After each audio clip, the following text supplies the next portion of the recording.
Hello, स्वागत है आपका इस लेक्चर में। आज हम लोग देखेंगे रिपल काउंटर। हम लोग देखे थे पिछले क्लास में कि काउंटर क्या होता है।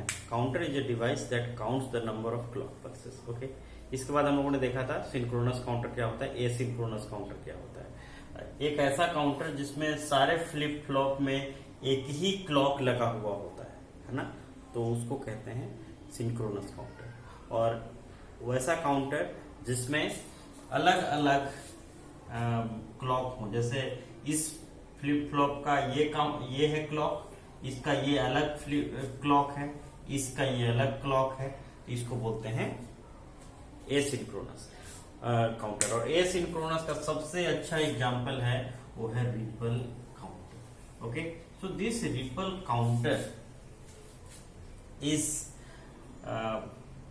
used to count the number of clock pulses. Okay,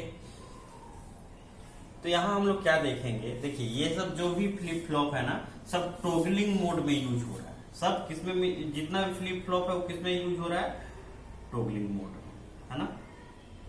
toggling mode क्या होता है, चाहे तो आप टी फ्लिप फ्लॉप ले लीजिए और नहीं तो आप जेके फ्लिप फ्लॉप ले लीजिए। और जेके फ्लिप फ्लॉप में अगर दोनों इनपुट को आप 1-1 लेंगे तो ये टॉगलिंग मोड में काम करेगा। टॉगलिंग मोड आपको पता है कि जैसे ही क्लॉक पल्स आएगा तो जो आउटपुट होगा वो कंप्लीमेंट हो जाएगा। अगर जैसे यहाँ 1-1 है और तो ये टॉगलिंग मोड में काम कर रहा है। लेट अस सपोज ये 0 था, तो जैसे ही क्लॉक आएगा तो ये 1 हो जाएगा, है ना। इसको कहते हैं टॉगलिंग, है ना। तो ये हम लोग बना रहे हैं रिपल काउंटर, जिसमें हम लोगों ने 4 फ्लिप फ्लॉप यूज किया है। कितने फ्लिप फ्लॉप यूज किया है, 4। अब ये फ्लिप फ्लॉप क्या करता है, अब देखिए सारा का सारा जो इनपुट है ना, 1-1 है। J0 K0 1-1 है, J1 K1 1-1 है, J2 K2 1-1 है, एंड J3 K3 1-1 है ना। तो ये सारा का सारा फ्लिप फ्लॉप जो है वो टॉगलिंग मोड में काम कर रहा है ना। तो इधर है, ये है LSB और इधर होता है MSB। इसको हम समझेंगे कि LSB और MSB का क्या मतलब है ना। और ये जो फ्लिप फ्लॉप है, सारे के सारे flip flop negative edge triggered है। क्या है, negative edge triggered. Negative edge triggered flip flop का मतलब क्या होता है कि वैसा फ्लिप फ्लॉप जिसका आउटपुट सिर्फ निगेटिव एज पर चेंज होता है ना। तो कोई भी, जैसे ये ऐसा क्लॉक है, तो ये वाला पल क्लॉक जब लॉजिक 1 से लॉजिक 0 पे आता है तो ये जो क्लॉक होता है इसको नेगेटिव एज बोलते हैं, है ना। और जब ये 0 से 1 जा रहा होता है उस एज को बोलते हैं पॉजिटिव एज, है ना। तो ये फ्लिप फ्लॉप आप देख सकते हैं, यहाँ 2 फ्लिप फ्लॉप है, ये निगेटिव एज ट्रिगर्ड है ना। ये जैसे ही ये बबल आपको मिल जाएगा क्लॉक के पास, तो इसको बोलते हैं हम लोग negative edge triggered flip flop. और ये अगर यहाँ बबल नहीं है तो इसको बोलते हैं हम लोग positive edge triggered flip flop. That is very simple, है ना। जैसे यहां पर देखिए, ये आपका एक पल्स बना हुआ है, एक क्लॉक बना हुआ है मान लीजिए। तो इस क्लॉक का ये वाला, ये सब एज क्या है, दीज आर नेगेटिव एजेस, है ना। तो ये फ्लिप फ्लॉप है ना, इसका आउटपुट इन सब पॉइंट्स पर चेंज होगा। बस यहां तक पूरे क्लॉक पल्स में कभी भी इसका आउटपुट चेंज नहीं होगा। इसका आउटपुट कब चेंज होगा, चाहे तो यहां चेंज होगा, नहीं तो फिर उसके बाद यहां चेंज होगा, उसके बाद यहां चेंज हो सकता है। और इसका कब चेंज होगा, पॉजिटिव एजेस पर। जैसे ये क्लॉक पल्स है, तो ये हमने मान लीजिए ये क्लॉक दे दिया, ये वाला क्लॉक हमने यहां दिया है ना। तो इसका आउटपुट कब चेंज होगा, ये पॉजिटिव एज है यहां चेंज होगा, या फिर ये पॉजिटिव एज है यहां चेंज होगा, नहीं तो इस तरह यहां चेंज होगा, नहीं तो यहां चेंज होगा। इन बिटवीन कहीं भी चेंज नहीं है ना। तो इसका आउटपुट, और ये टॉगलिंग मोड में है। टॉगलिंग मोड में अगर हम लोग इसको यूज कर रहे हैं तो इस एज पर इसका आउटपुट टॉगल कर जाएगा। अगर 1 है तो 0 और 0 है तो 1 हो जाएगा। Are you getting my point? So that is बहुत आसान है कि, तो यहां पर कौन सा जो फ्लिप फ्लॉप सारे यूज हो रहे हैं कौन से एज ट्रिगर्ड है, पॉजिटिव की नेगेटिव, ये वाला है ना, देख रहे हैं यहाँ पर सब में बबल लगा हुआ है। तो all these flip flops are negative edge triggered, और इनका जो आउटपुट होगा वो चेंज होगा सिर्फ इन ऐसे नेगेटिव एजेस पर, है ना। तो इसका थोड़ा सा हम लोग वर्किंग देखते हैं कि ये कैसे काउंट करता है ना। ओके, और ये कितना स्टेट काउंट कर सकता है, इन सब चीजों पर भी हम लोग थोड़ा सा बात करेंगे, है ना। बहुत इंपॉर्टेंट है ये, तो कहीं जाइएगा नहीं, है ना। और थोड़ा सा एकदम ध्यान दीजिए, 5 मिनट का है, 5 मिनट में आपको सारा कुछ समझ में आ जाएगा, है ना। तो ये क्लॉक है। क्लॉक कैसा रहता है? क्लॉक ऐसा रहता है, सर्टेन इंटरवल पे ये चेंज होता है ऐसे, है ना। ऐसा रहता है clock, it is very simple, है ना। ये ऐसा क्लॉक होता है, ठीक है। अब देखिए, ये है क्लॉक, इसका आउटपुट कब कब चेंज होगा,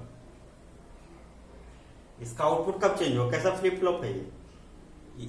और इसका जो है ना, ये जो क्लॉक हम लोग दे रहे हैं वो सिर्फ इसमें है ना। तो इसका आउटपुट जो ये है Q0, है ना, वो इस पर डिपेंड करेगा, इसके हर नेगेटिव एज पर टॉगल कर जाएगा, है ना। इसके हर नेगेटिव एज पर ये जो Q0 है वो टॉगल कर जाएगा। लेट अस सपोज कि इसका जो इनपुट है वो इस टाइम पे ऐसे है ना, ऐसे। ओके, अब यहां पर चेंज होगा क्या, यहां पर चेंज होगा इसका आउटपुट ये वाला इस एज पर चेंज होगा क्या, नहीं होगा। क्यों नहीं होगा? क्योंकि ये कैसा एज एक ट्रिगर्ड है, नेगेटिव एज ट्रिगर्ड। तो इसका आउटपुट ये वाला चाहे तो यहां बदलेगा, नहीं तो यहां बदलेगा, नहीं तो यहां बदलेगा, नहीं तो यहां बदलेगा, नहीं तो यहां बदलेगा, नहीं तो यहां बदलेगा, ठीक है। अब यहां से आप चलिए, तो यहां नहीं बदला, ये इस वाले पॉइंट पर बदल सकता है। हम लोग थोड़ा सा ड्रॉ कर लेते हैं ताकि हम लोगों को कंफ्यूजन नहीं रहे, है ना। यहां बदल सकता है, और नहीं तो यहां बदल सकता है, नहीं तो यहां बदल सकता है, नहीं तो यहां बदल सकता है ना। यही पॉसिबिलिटी है बदलने का, ठीक है। अब देखिए, तो यहां से ये चलता जाएगा, यहां आ गया। अब देखिए, अभी इसका Q का वैल्यू क्या है, Q0 का वैल्यू अभी यहां पर 0 है ना, 0। अब और ये यहां पर अब निगेटिव एज आ चुका है इस टाइम पर, है ना। मान लीजिए ये T0 है, ये T1 है, ये T2 है, ये T3 है, ये T4 है या ना T5 है, इधर समय चल रहा है ना। तो यहां पर क्या होगा, T0 पर इसमें इसके इनपुट में 1 1 है, मतलब ये एक टॉगलिंग मोड में काम करता हुआ फ्लिप फ्लॉप है, ठीक है। और इसको हम लोगों को आउटपुट को चेक करना है, क्या होगा इसका आउटपुट, क्या होगा इसका आउटपुट जो होगा यहां पर टॉगल करेगा। अभी 0 है ना, तो क्या हो जाएगा 1, कब, इस टाइम पे। अब ऐसे ये चलता रहेगा, है ना, ऐसे चलता रहेगा, ठीक है। ओके, कोई बात नहीं है। अब इसके ये आपका यहां आ गया ऐसा। अब यहां पर फिर से चेंज होगा, क्योंकि देखिए T1 पर ये हमने फिक्स कर दिया है कि इसका जो हम लोग इनपुट ले रहे हैं वो 1 1 ही है। तो ये फ्लिप फ्लॉप टॉगलिंग मोड में ही है कि जब भी इसका एज नेगेटिव एज आएगा तो आउटपुट टॉगल करेगा, 0 का 1 1 का 0 हो जाएगा, है ना। तो यहां पर ये ऐसे यहां पर टॉगल किया, फिर यहां पर गया, फिर इस नेगेटिव एज पर भी टॉगल किया, फिर यहां पर भी टॉगल किया, फिर यहां पर भी टॉगल किया, फिर यहां पर भी टॉगल किया। समझ में आया ना। इस तरह से टॉगलिंग हो रहा, मतलब टॉगलिंग मतलब 0 का 1, है ना। तो इस तरह से ये 0 1 0 1 यहां बदलते रहा, ठीक है। अब देखिए, अब इस फ्लिप फ्लॉप का बात करते हैं, इसका, ठीक है। अब बताइए इस फ्लिप फ्लॉप के साथ भी क्या स्थिति है, इसका इनपुट क्या है, इसका इनपुट भी 1 1 है, J1 K1 बोथ आर 1, मतलब this flip flop is also working in the toggling mode. और ये भी कैसा फ्लिप फ्लॉप है, नेगेटिव एज, और इसमें क्लॉक के जगह पर क्या है, यही Q0, नहीं तो इसका जो क्लॉक है उसको Q0 को ही इसका क्लॉक मानेंगे, ठीक है। तो क्यू नॉट के निगेटिव एज जहां जहां भी होगा, क्यू नॉट का निगेटिव एज जहां जहां भी होगा वहां वहां इसका आउटपुट चेंज करेगा, होगा ना। पहले से मान लीजिए कि ये जो Q1 है ना, वो 0 है, तो ये कब चेंज होगा, पहली बार कब चेंज होगा, ये इसका आउटपुट पहली बार कब चेंज होगा, जब यहां पर निगेटिव एज आएगा। और यहां पर निगेटिव एज कब आ रहा है, यहां पर, है ना। तो ये यहां पर ये 0 था, तो पहली बार यहां जाके ये 1 हुआ, और फिर ये चलता जाएगा। कब तक चलता जाएगा, जब तक कि इसके क्लॉक पर निगेटिव एज नहीं आ जाता है, क्योंकि ये कौन सा मोड में काम कर रहा है, टॉगलिंग मोड में, है ना। टॉगलिंग मोड में काम कर रहा है और ये निगेटिव एज ट्रिगर्ड है, तो निगेटिव एज पर ही चेंज होगा। इसका वेवफॉर्म हमने ड्रॉ कर लिया है क्यू नॉट का, तो क्यू नॉट का जहां जहां भी ये आएगा इस तरह से चेंज होगा, हो जाएगा। Are you getting my point? Okay, so यहां आप इस तरह से देख सकते हैं। अब यहां चेंज होगा कि नहीं होगा, नहीं होगा चेंज, क्यों, क्योंकि यहां पर ये पॉजिटिव एज है ना, तो ये टॉगल नहीं होगा। यहां पर 0 है तो ये 0 ही रहेगा, है ना। अब ये इंतजार करेगा यहां जाने का और यहां जाके ये चेंज होगा। Are you getting my point? ठीक है, तो इस तरह से इसका Q1 का वेवफॉर्म ये है। अब ये समझिए कि Q1 क्या है। अब इस फ्लिप फ्लॉप पे आते हैं जरा, इस वाले इस फ्लिप फ्लॉप के साथ क्या हो रहा है, इस फ्लिप फ्लॉप के साथ क्या हो रहा है, ये फ्लिप फ्लॉप भी चेंज हो रहा है इसका आउटपुट, ये क्योंकि ये भी टॉगलिंग मोड में है, क्योंकि इसका J2 K2 भी क्या है 1-1, और जेके फ्लिप फ्लॉप में दोनों इनपुट 1-1 होते हैं, तो किस मोड में होता है, टॉगलिंग मोड में। तो जब ये टॉगलिंग मोड में है ना, और ये भी कैसा एज है, निगेटिव एज, और इसके क्लॉक में क्या है, Q1, है ना। तो Q1 देखते हैं कहां है, Q1 का निगेटिव एज जहां होगा वहीं पर Q2 चेंज होगा, नहीं, ये है निगेटिव एज। और कोई इसमें निगेटिव एज दिख रहा है क्या, 1 से 0 जाता हुआ और कहीं दिख रहा है Q1? नहीं, ये एज है, तो यहीं पर सिर्फ इसका आउटपुट चेंज होगा, है ना। तो ये इस तरह से आप बना सकते हैं। ये Q1 का आउटपुट है, Q2 का, सॉरी। तो ये Q2 let us suppose initial क्या था शुरुआत में 0, अब ये 0-0 ऐसे चेंज होता जा रहा है, ये चेंज नहीं होगा। Q3 Q2 चेंज तब तक नहीं होगा, ये 0 का 0 ही रहेगा जब तक कि इसके क्लॉक में निगेटिव एज नहीं आ जाता है। और इसके क्लॉक में क्या है, Q1, तो Q1 का ये है वेवफॉर्म, इसका निगेटिव एज यहां है, यहीं पर जाके ये टॉगल करेगा। ये 0 शुरू में था, 0 ही रहेगा, 0 ही रहेगा जब तक कि ये Q1 का निगेटिव एज नहीं आ जाता है ना। तो ये आपका यहां पर ये टॉगल करेगा। टॉगल करने का मतलब क्या है, 0 है तो 1 हो जाएगा, है ना, और ऐसा चलता जाएगा। फिर इसका नेगेटिव एज कहीं आएगा तो ये चेंज होगा, है ना। तो अभी हम लोग 3 ही फ्लिप फ्लॉप पे रखते हैं, सेम ऐसा ही आगे होगा, हम लोग देखेंगे, है ना। तो 3 फ्लिप फ्लॉप पे ही रखिए, कोई बड़ी बात नहीं है ना।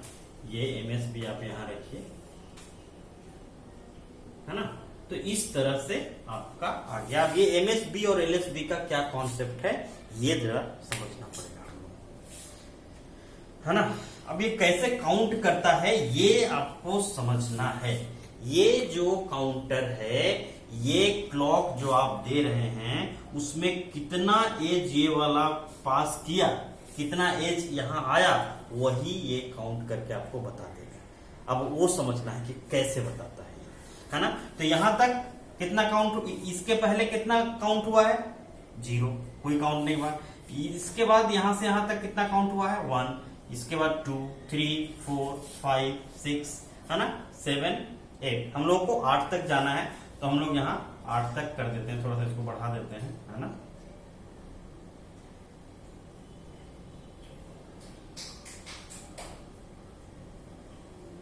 तो यहां पर है 1, 2, 3, 4, 5, 6, 7 और ये 8। और ये भी इसके नेगेटिव एज पर चेंज होगा, है ना। और यहाँ पर भी इसके नेगेटिव एज पर फिर चेंज होगा, ये वाला भी इसके नेगेटिव एज पर चेंज होगा, तो ये यहाँ है, ये भी यहाँ इसके नेगेटिव एज पर चेंज होगा, है ना। और ये देखिए ये ऐसा चलता जा रहा है, ये फिर से इसका नेगेटिव एज आ गया, तो यहाँ जाके ये फिर से ऐसे चेंज होगा, है ना। और ये तब इसका नेगेटिव एज आएगा Q2 का। अब समझिए कैसे काउंटिंग हो रहा है ना। अब देखिए यहाँ ये सब 0 0 है, सब यहां तक 0 0 है ना। ये हमारा आउटपुट है, ये तीनों आउटपुट है Q0, Q1 और Q2। और इसमें जो Q0 है ये LSB में, LSB मतलब लेफ्ट हैंड साइड में, इधर इधर ऐसा रहेगा Q0, Q1 और Q2, ये ऐसा हमको रखना है ना, क्योंकि Q0 क्या है, LSB है। और इसमें अब देखिए ये क्या है, ये क्या है, 1 है 0 है, ये वाला यहां तक तो ये 0 है, ये यहां से यहां तक क्या है 1 है ना, ये यहां से यहां तक क्या है 0, यहां से यहां तक ये क्या है 1, ये क्या है 0, ये क्या है 1 0 1। अब यहां से ये देखिए, ये यहां से यहां तक ये क्या है 0, ये यहां से यहां तक क्या है 1, यहां से यहां तक क्या है 1, ये यहां से यहां तक क्या है 0, यहां से यहां तक 0, यहां से यहां तक 1, यहां से यहां तक, है ना 1। अब इसका देखिए, इसका ये यहां पर क्या है 0, यहां से यहां के बीच क्या है 0, यहां से यहां क्या 0, यहां क्या है 1, यहां क्या है 1, यहां क्या है 1, यहां भी क्या है 1। अब देखिए मैं बोल रहा हूं, सॉरी, ये LSB और LSB का कॉन्सेप्ट ये है, MSB LSB ऐसे होता है ना। तो यहां पर ये Q2 Q1 Q0, जैसे 1 0 1 है, तो इसका MSB कौन है, ये है MSB, है ना, और ये है LSB। ये ध्यान रखना है एकदम, मैं आपको बार बार बता रहा हूं कि इसको ध्यान से समझने का आवश्यकता है। तो ये यहां पर देखते हैं हम लोग, ये क्या है, ये MSB है और ये LSB है ना, ये Q0 इज LSB और Q0 इज, है ना। तो हमें कैसे काउंट करना हो, कैसे इसको हम पढ़े, कैसे 0 0 1, है ना। पहले MSB को लिखते हैं, है ना, फिर LSB को लिखते हैं। तो MSB इधर से पढ़ना है हम लोग को हमेशा, MSB से LSB।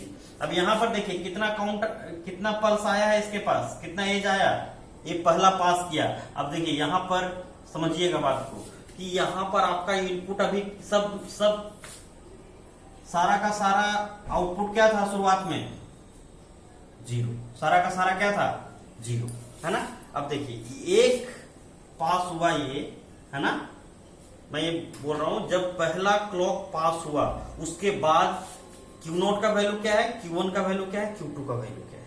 तो Q0 is 1, Q0 is 1 and Q1 is 0 and Q2 is 0। तो मतलब 0 0 0 0 0 0 को अगर हम उसमें चेंज करते हैं डेसिमल में तो कितना होता है, ये 1 होता है ना। अब दूसरा बात है, ये एक और क्लॉक पल्स पास हुआ, ठीक है, उसके बाद क्या हो गया Q0 Q1 sorry Q1 Q2 Q3 का वैल्यू क्या हो गया 0 1 0 0 1 0, MSB टू LSB 0 1 0, है ना। तो 0 1 0 ऐसे लिखेंगे। ये क्या होता है, इसका बाइनरी इक्विवेलेंट है, ये बाइनरी का डेसिमल क्या होता है 0 1 0 का 2, देख रहे हैं। अब यहां पर 0 1 1 क्या होता है 3, यहां पर 1 0 0, यहां पर क्या हुआ 4, देख रहे हैं। यहां पर कितना क्लॉक पल्स पास हुआ 3, तो आपका आ गया ना आंसर 3, काउंट कर लिया ना 3। अब ये चौथा क्लॉक पल्स जैसे ही यहां आया, ये वाला क्लॉक जो है वो कहां लगा हुआ है, यहां, ये जो वेवफॉर्म हमने बनाया है वो यहां दिया जा रहा है। और ये जितना भी ये इस तरह का एज आएगा सबको ये काउंट कर लेगा, आपको मिल जाएगा डिजिटल में आंसर, है ना। अब देखिए जैसे ये आएगा, ये पास होने के बाद Q1 का वैल्यू क्या है 1, Q0 का वैल्यू है 1, Q1 0 और ये Q2 इज 1। सो यहां पर यहां तक इसका 101, ये एमएसबी नीचे है, एलएसबी ऊपर है, ये वाला एमएसबी है ना, Q2 is MSB, so Q2 is MSB 101। इसका क्या होता है डेसिमल इक्विवेलेंट 5, 101 का। अब यहां तक देखिए कितना क्लॉक पल्स आया है, 1 2 3 4 5, है ना, नहीं काउंट कर लिया। यहां पर क्या है आउटपुट, इस काउंटर का आउटपुट यहां पर क्या है, यहां पर है 110। 110 का डेसिमल इक्विवेलेंट क्या होता है 6, और यहां तक क्लॉक पल्सेस कितने आ गए हैं 6, हुआ ना काउंट। ये कितने क्लॉक पल्सेस आ गए, कितना आ गया ये 0 0, ये आया आपका क्लॉक पल्स, एक और आ गया, तो ये कितना काउंट किया, कितना क्लॉक पल्स आ गया 7, 1 2 3 4 5 6 7 आया ना। अब ये देखिए यहां भी आउटपुट क्या दे रहा है आपको 1 1 1, मतलब इसका जब आप डेसिमल निकालेंगे तो आया समझ में। दिस इज अप काउंटर, कैसे काउंट कर रहा है ये, है ना। इसके बाद जैसे जाएंगे तो फिर से 0 से शुरू हो जाएगा, है ना, फिर से यहां पर देखिए पहला जब कुछ काउंट एक भी क्लॉक पल्स नहीं आया था तब क्या था आंसर इसका 0। तो अब एक बात बताइए कि 3 फ्लिप फ्लॉप का यूज करके हमने काउंटर बनाया, कितना स्टेट काउंट हुआ 8, 0 1 2 3 4 5 6 7, है ना।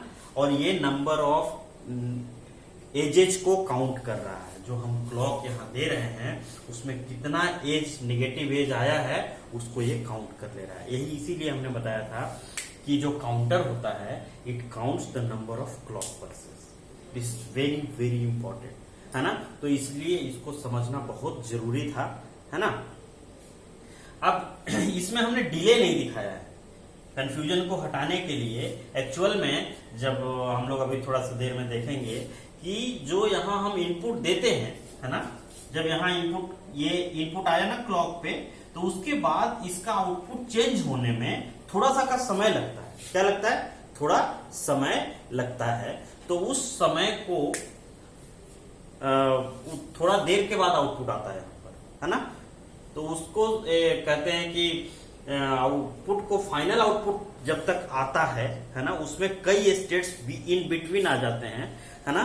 तो उसको इनवैलिड स्टेट कहते हैं, तो इसलिए डिकोडिंग एरर आता है। तो डिकोडिंग एरर को रिमूव करने के लिए स्ट्रोब सर्किट का यूज करते हैं, और स्ट्रोब सर्किट हम लोग देखेंगे नेक्स्ट क्लास में, है ना। स्ट्रोब सर्किट को यूज करते हैं रिपल काउंटर को का जो कहते हैं कि डिसएडवांटेज जो है ना, वो है डिकोडिंग एरर। तो डिकोडिंग एरर क्या होता है उसको देखेंगे, और उस डिकोडिंग एरर को रिमूव कैसे करते हैं वो भी देखेंगे नेक्स्ट क्लास में। सो मिस